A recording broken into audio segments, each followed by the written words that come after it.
My grandfather met Minnie Evans and knew Minnie Evans fairly well. He was a farmer in Wilmington, North Carolina.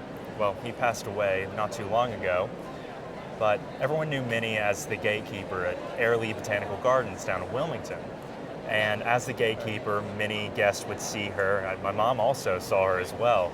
She'd have these sort of like soup cans and coffee cans filled with pencils, crayons, and colored pencils, and all these paintbrushes. So when did your family acquire this work from her? This was given to my grandfather and grandmother back in 1969. That's fantastic, a great story. And that's the kind of provenance that we love to hear.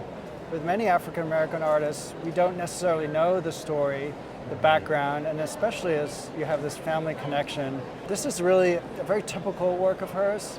If you've seen her work before, she specializes as a folk artist in this sort of fantastic imagery. It's out of her imagination, and wonderful drawing with whole passages of faces and interlocking themes. So the colors, the size, the colored pencils, which you mentioned, which is a nice detail to know. I didn't know that, are really what we see in her drawings, and they're usually of this size.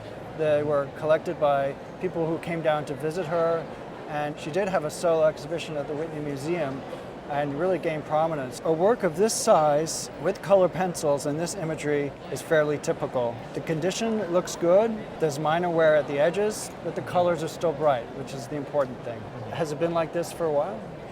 Actually, yes. It was put away, but the tape in the corners and everything else were original from Minnie Evans and how she would tack it up and start working. Well, the artist would tape the paper down so it wouldn't move while they were drawing, and so we have remnants of her tape. And the signature, a very typical signature lower right. It has everything that her work is about. It's a wonderful example. What do you think something like this would be valued today? I have no idea. Never had it appraised. Well, her work actually has come up frequently at auction, and it's an auction estimate for something of this size would be $2,000 to $4,000. Wow. Thank you.